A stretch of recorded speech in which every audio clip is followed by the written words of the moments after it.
Niagara region where I live,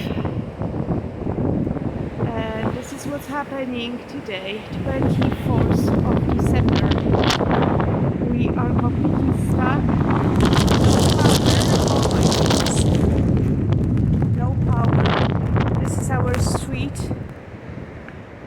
This is third car that got stuck on our street since last night,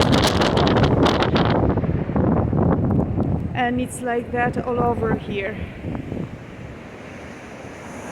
The wind very strong, very strong.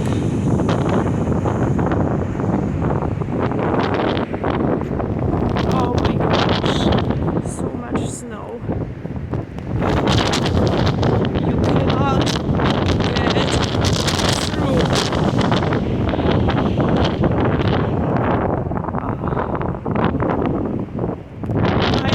I am in Canada for over 39 years easily. I never seen anything like this. Not in this region. I would imagine that would be more like somewhere in Alaska, North Pole, but not in here.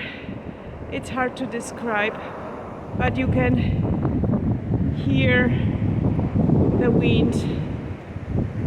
Much snow coming down.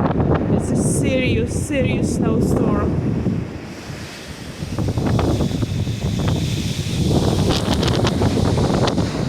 Our car, my husband's car, got into the ditch when he was coming back from night shift, but he said many cars are in the ditch, and CAA is not coming today. There is no chance. The plowers are not even here. Okay guys, just wanted to show you what's going on. Merry Christmas!